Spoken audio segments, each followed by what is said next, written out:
Welcome to the Life Unscripted podcast with Rosabel, the place where genuine conversations meet inspiring stories, personal growth, and a dash of humor. I'm Rosabel, your host, inviting you to embrace life's unpredictable journey.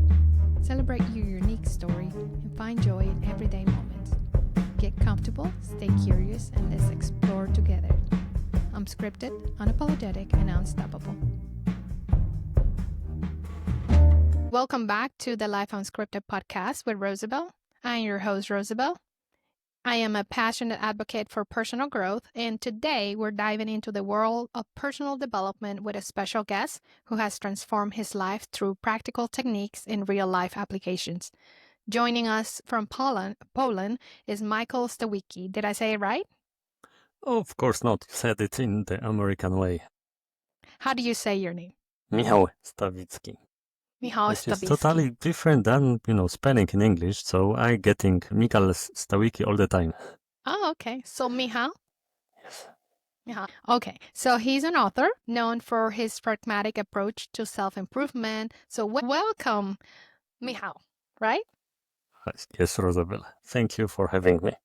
Oh, it's a pleasure. Mike, well, probably because it will be easier for me. Would you allow me to call you Michael? Is that okay? Absolutely. All right. I love doing this with English-speaking people. This is my name in the end. Michał is the Polish version of my Archangel Michael's name. So I'll call you Michael. So your journey into personal development began after reading The Slight Edge by Jeff Olson. Is that correct? Yes. Can you tell us more about what inspired you to start implementing the ideas from that book?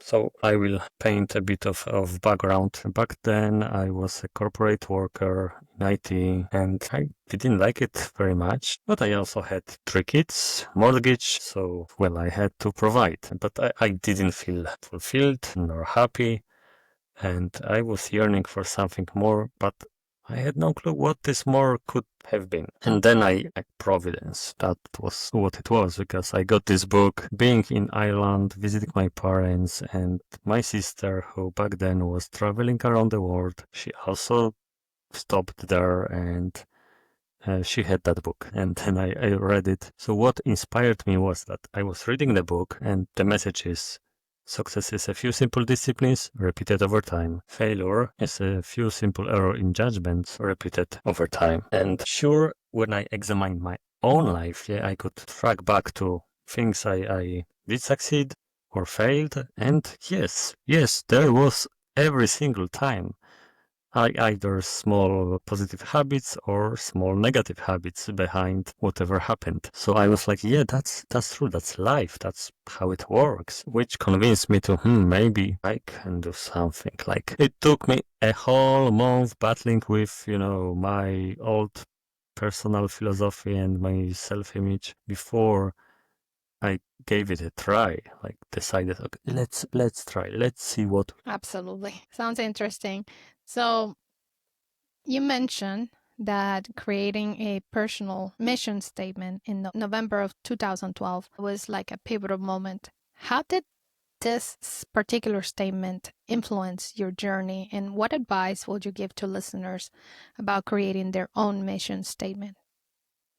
Yeah, Zig Ziglar says that motivation is like bathing. Yeah, it should be done every day. So that was my idea for utilizing personal statement. I read about it in 7 Habits of Highly Effective People, and it's your compass, it's your North Star. Once you have it, you can correct your course, because then you compare where are you going with what you said you are going to, and it's a great tool, to keep you on track, especially in my case. Those aspirations were not that specific. Yes, I wanted to start my own business and make a living, but I also wanted to be less shy or more persistent, and those are qualities that are not that black and white, and my personal statement helped me to stay on the course. And I'm still catching myself at, you said this, but in reality you're doing this. No, good, Michał, go back on track. So that's one thing. And okay, I wrote a book. My first book was How to Write Personal Statement, actually. Personal Statement, Your Roadmap to Happiness. That's the title. And my recipe for writing it is simple. Michael, sorry to interrupt you, but can you put your mic like in front because I'm not being able to hear you well. Yes, and type into the microphone, and maybe put the volume a little bit. Let's see. It's usually it's okay. How can you hear me now? A little bit better. Yes. Yeah, I'm also, it's after 8 p.m. and I was on 4 calls today, so my voice is not Okay. that in that good shape. So the recipe for writing personal statement is question yourself to the verge of insanity. Write everything down and then chisel like things that are not essential, and you can going through the process you can find some things that like you got maybe from parents, friends. No, it's that not mine really. Let's discard this and focus on what's most important. So you've been described as someone down-to-earth person who values utilitarian results. How do you balance this pragmatism with the more abstract concepts found in personal development, like visualization, for example? Those are two things. One, what successful people do. They do visualize or use vision boards or meditate, for example. So that's enough prompt for me to at least try. That's one thing. And the other is, well, now we are pretty good at measuring plenty of factors, and so I will illustrate this with a story. A few years into my personal development, I heard Shawn Achor, the author of Happiness Advantage, on a podcast, and he was saying that now whatever senses can measure is better when your brain is positive, and they can measure that if you are grateful, your brain rewires to positivity. And for me, I was practicing gratefulness for a few years back then, and with this exactly attitude, like you said, that's like some esoteric thing, not measurable. But they say, and it's pleasurable for me, like to write things I'm grateful for. Well, let's do it. But then when I heard Shawn, it was like eye-opening, because in those few years when I started practicing gratitude, my life significantly changed. Like in those few years, in time. So in those 2 years, I started my writing career. I already published several books, and I was making good money, like half of my salary from book royalties. And I worked on myself, like I overcome my shyness, and my health was just excellent comparing to before. So I was like, that's why everything is better, cause gratitude put me on that path. And now meditation, the same story. Like we have plethora of research saying that it's good for practically everything. Yeah. So, and visualization, for example, like top sportsmen, they are visualizing for success because it's pure mental inner game. Because at that level, at the top level, Olympic level, everybody is good, and you need this edge, like in your head, not in your body. Right. And Michael, you were in the IT industry, right? Before becoming a full-time author, which I find it fascinating. What challenges did you face during this transition, and how would you tell me, how did you overcome them? Well, there were many. How much time do you have? The most obvious is, of course, replacing high IT salary with something else, something you are starting from scratch. So that's one. But I would say even more challenging was just stating this new path to your close ones who had known you for years. They think they know what you are capable of. And I remember talking with my mother, but I said, yeah, one day I will be living off writing. And she was like, yes, Sonny, yeah, you will, yeah. So that was hard, that was challenging, because it took me a year and a half before I was making some serious money, like half of my salary. Yeah, okay, that's significant. And during that period, I needed just keep going because this year and a half produced that. Not one pivotal moment or lucky strike. Nope. It was this grind for year and a half before I could achieve something, yeah, and nobody else believes in you. Well, it's hard. I actually find some support system online in different groups, author groups as well. But it's online, it's something else. Like I am a coach now, and I can see the effect of coaching done the right way on people, how it accelerates their journey. And yeah, being alone is like, no, we shouldn't be isolated. We thrive in a pack. Absolutely. And that is very, very important. Now, in your work, you do emphasize transparency and integrity.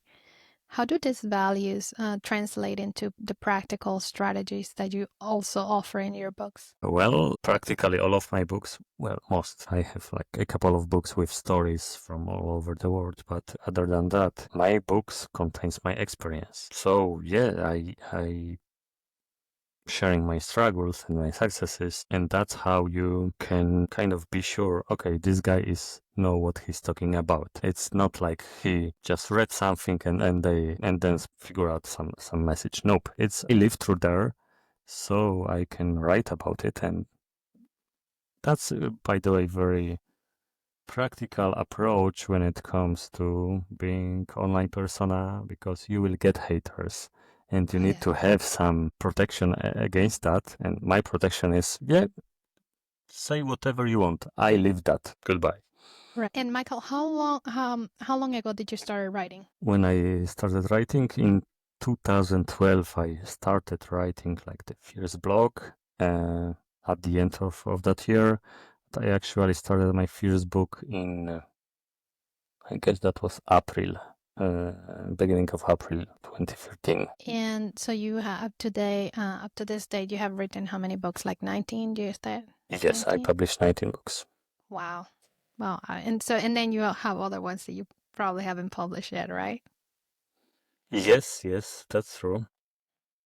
Now, like, you mentioned, if you are a writer, you have to have some unfinished manuscript. That's like a mark of being a writer. I attended Ireland's publishing show a few weeks ago, and yeah, the guy who published over 100 books, he was like, yeah, I still have in my drawer at least several manuscripts.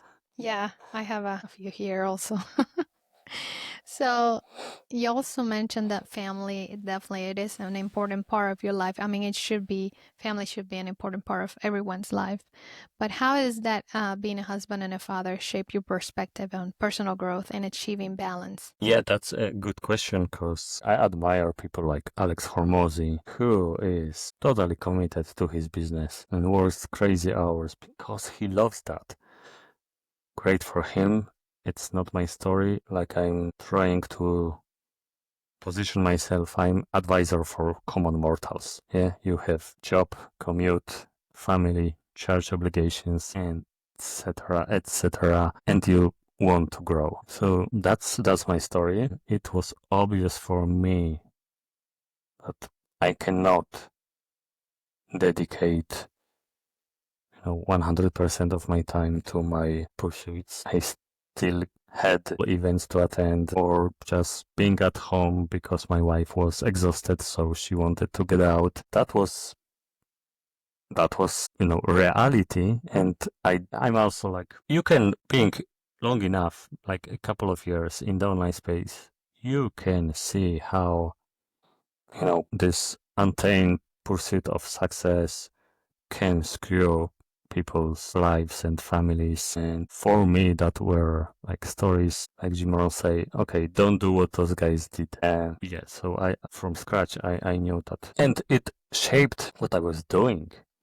So, for example, I couldn't just sit down and write for 2 hours at home with 3 small kids and after 8 hours of work and so on. I wrote like first 10 of my books on trains to work and back. The same in 2017, I started my book advertising business, and I shaped it in a way that like I quickly started delegating some things, first to my family, then I hired some friends, and in a way that I didn't have to micromanage them.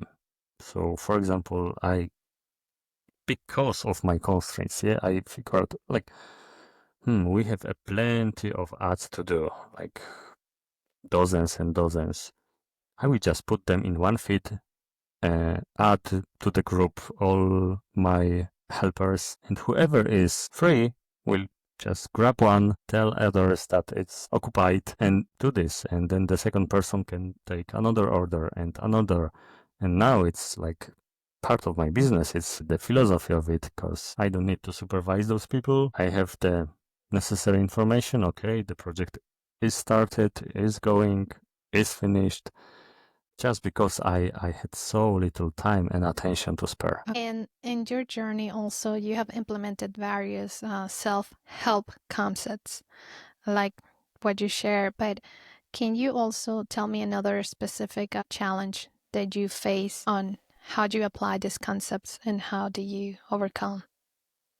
Okay, so I think overcoming shyness is a great example. I am a believer that you can achieve any goal with small, consistent steps. So I take an inventory of myself, and I knew that I'm not just introverted. I was shy. I couldn't start a conversation with a stranger, period. Like, it was beyond me. I felt like I'm doing something super dangerous, and I had those dreams for my progress, and I knew that I need to be maybe not a people person, but a person who can communicate, who can start a conversation with a complete stranger. So that was my first goal. Okay, I will start talking to strangers. And that was one of my goals, one of my daily practices. I will have a conversation with the stranger. And I tried and I failed miserable. Like, once a day I should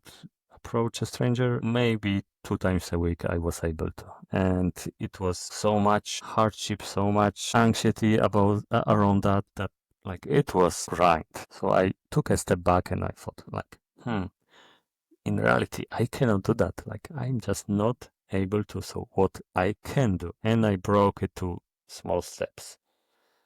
Making eye contact, smiling at people, and also noticing other people, because I lived like in a shell, like I was scared of others, so I started looking around and observing others and figuring out what I could praise them for. How would I start a conversation? So I was running those conversations in my head. So those were the things that I could control and I was able to do. Smiling at people, looking at people, observing them, having conversation in my mind. And this finally unlocked my abilities to contact with others. So it was like at least a couple of months that I tried to force it, and then I took this small steps approach, and it was maybe a quarter, and I was able confidently, easily to start a conversation. That's great. I like that idea. It's a very, very easy concept, but easily to apply, small steps, right?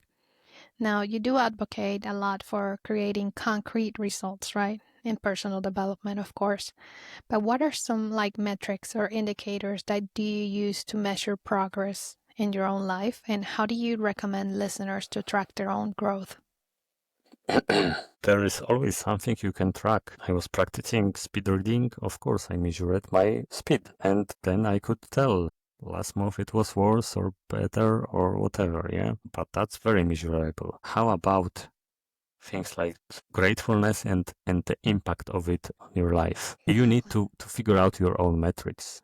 Like, I just did it because it was recommended, and then I heard from Sean Accord that it's actually like you have significantly better results, like 15 to 25 better results in everything, just being positive and being grateful. So it helped with everything I was doing, but I had no, like, so then if you don't have okay, that's a very good advice and very concrete. If you don't have a result metric, because that was the case with gratefulness, you need an action metric. So my success criteria was, I sat down and wrote down like 15 things I was grateful for every single day. If I did that, that was success. Yeah, if I didn't, okay, I failed. So you can always measure the level of your activities, even if you are not so sure about where it leads to. It seems like it all starts with gratefulness, with being grateful. Yeah, that's really like the smallest step you can make, which can have the biggest impact on your life. I've seen it in my own life. Another question I had is, so there's a lot of proliferation of self-help resources online, right? So how do you navigate through the noise, to find techniques that truly drive results? Personally, I like the books that mention some research. Um, so, and I have analytical enough mind to be able to analyze the research and say, well, it's not that good, but good enough, or that's total bollocks. For example, there is one widely quoted research about developing habits, how long it takes. And they concluded it's like from 18 to 154 days. But when I actually looked into the methodology of how they perform the research, okay, with those conditions, that's true. But because, for example, they explain people they should do this in the morning and do a specific thing, yeah, which a person who has no clue about habits, how the habit loop is created in your brain and so on, usually they don't have it. They just invent it. And so, of course, people who had this information had better chances for success. So, yeah, research also recommendations from trusted sources. I think the best recommendation is always, I did it and it worked for me. So you can at least try. Right. And so since you do have an international audience, right? So how do you adapt your strategies to different cultural contexts, again, considering your international Yeah, audience? I don't. I'm just myself. That's good. I'm joking that I'm half American because, yeah, in the last decade, I consumed so much content. I was in the States a few times, have American friends, and we are in Mastermind, and we have been for years. But that's part of who I am. I don't try to position myself for Italian market or Mexican market. Nope. It's like, if you like me, then you like me. If not, then not. And again, that's going back to square one, which is when I started, I had no resources, no attention to spare, no time to spare. So I just took the straightest path, which is, okay, here I am, Michal Stawicki. This is my life. You can look it because I document everything. And that's it. Like, I don't need to, track my own lies so I know what I said to and where. Great. Yeah. That's a great concept. So I see that learning or continuous learning plays a role in your personal life and perhaps professional life. So how do you stay updated with new developments and again, personal development as well as productivity? I'm a bit wired that way, so reading and studying is a part of what I'm doing. Like, I cannot help it. I just do it. Now I'm reading mostly non-fiction, self-help business books, but when I was a teenager, I read a lot of fiction, so I was a reader my whole life. Okay, that's the way I'm getting familiar with new concepts and then maybe try them in my own life. But whatever works for you, I cannot watch an educational video for like I watched over the years maybe dozen educational videos. That's it, because I needed to know that, so I couldn't really find a written material for that. Oh, it was just in time learning, so I had to do it right now. Okay, I found this video. Not my thing. But, for example, especially new generation, they love to watch things and they get value from that. So then, yeah, watch. And we have even plenty of classic materials from Jim Rohn, Zig Ziglar, Brian Tracy, freely available on YouTube, and you can spend the rest of your life just studying those big names in personal development industry. So looking ahead, What are your future goals or projects in personal development? In personal development, like my overarching goal is at the end of my life to actually be my personal mission statement. This is what I decided to become, and I became that person. And there are various aspects to that. Like I said, well, my personal mission statement is really overkill. It has like 12 sections. It's long, over 1,000 words. It should be like 2-3 sentences. But I'm joking, my life was such a mess before that I needed to take care of many things. So now I can look at what I wrote, and some of them, like, I can check off, yeah, it's already done. This is who I am. Like, I overcame shyness, for example. But some of them are far away in the future. They immediate all of mine. This quarter, I practice mindfulness in a way one of my clients teaches, the warrior's meditation, how to become aware in a split of second, of like get into the meditation state very quickly and in while living your life. So this is what I'm working on currently. Awesome. And are there new areas or challenges that perhaps you plan to explore in your writing? No, I put my writing in the back burner. I'm working on my business right now.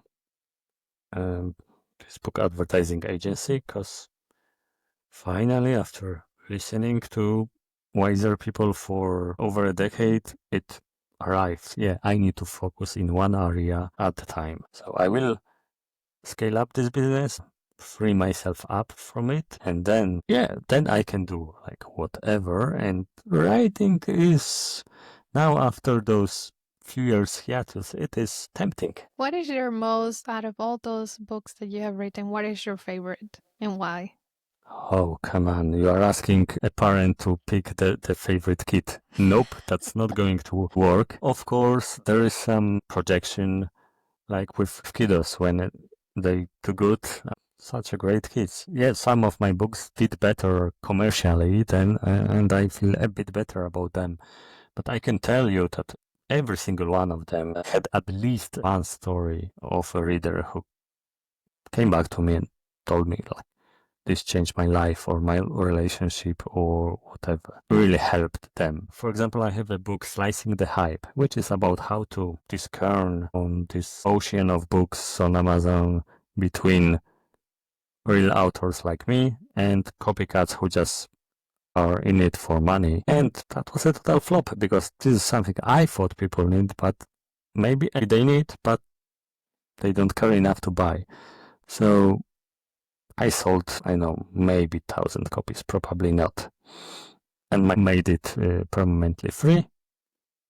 But I had some feedback from people who were like, they were self-published authors, and it affirmed what they were doing, how they were interacting with their readers, and yeah, and they thanked me for writing this book. So no, you won't get one out of me. But I would say, because my books are spread over many different topics, it looks like it, yeah. Time management, overcoming shyness, speed reading, etc., etc. My statement to would-be readers is, pick whatever you struggle with, what's needed for you right now, mindset, persistence, shyness, and that will be the best book for you. It's not that, like, some people do not read anymore, listen to audiobooks. Speed reading is not for them, period. I shouldn't push that book to that crowd. So whatever you struggle with, you can find probably a book about this topic in my catalog, but for sure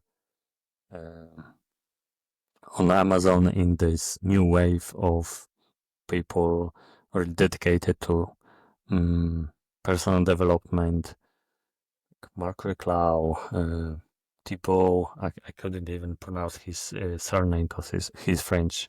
They published, dozen books or more, and they are solid work because it's based on their experience. Very good. Michael, what is something that I have not asked you here that you perhaps you want to let the listeners know? something? Like, what is that message that you want to bring in? And the message that changed my life. Success is a few simple disciplines repeated over time. And what's the biggest enemy of this?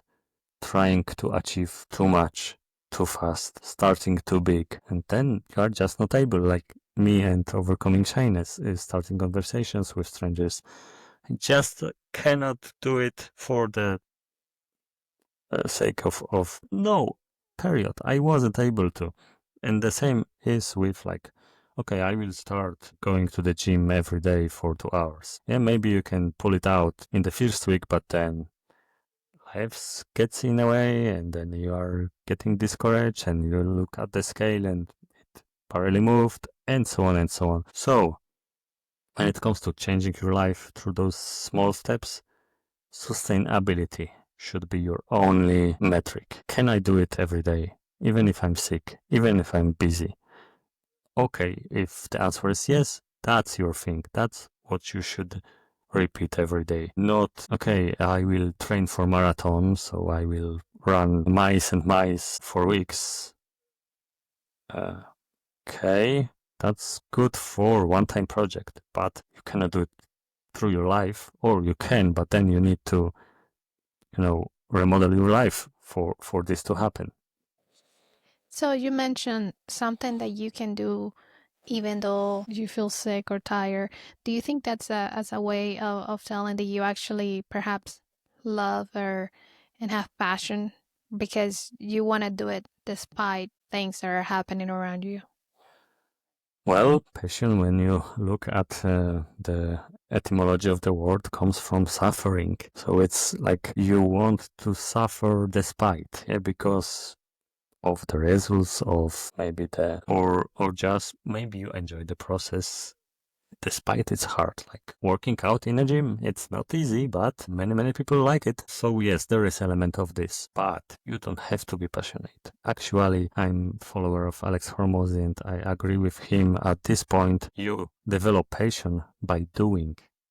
Right. So that's why those things should be so small that you can do them. You can do them, and it's like when you think of another story from my experience. I wrote in my personal mission statement that I want to be a writer. Okay, I need to put it in the present tense. I am a writer. No, that doesn't feel good, but I'm becoming a writer. Okay, but what does it mean? And it took me a month before I figure out. Writers write. I should start writing because, as you can see in this example, what we do constitutes who we are. Anything else you want to tell our listeners? Nope, just start small and keep going, and that's the law of nature. You will get the results. Awesome. Thank you, Michael, for sharing your insights and experiences with us today. It's really been a pleasure having you here. I want to thank our listeners for tuning in to Life Unscripted with Rosabel. And then if you enjoyed this episode, be sure to connect with Michael and continue the conversation. So let's tell our listeners where they can find you. Social media, Instagram, it's at Michal Stawicki. My Instagram, like I created the account to just start a conversation with one guy, and that's all I did with it. But it's great to be a Polish guy in English speaking space. Just type my name in Google and add anything to it: books, blog, podcasts, which I don't have, but I was on dozens of podcasts. So you will find me very easily. Or Michal Stawicki LinkedIn. Voila, you should easily find me on the first page. And my blog is expandbeyondyourself.com. Expandbeyondyourself.com. Very good. Well, join us next time for more inspiring stories and practical advice. Until then, keep striving for progress, not perfection. Goodbye. Thank you, Michael. Thank you for having me.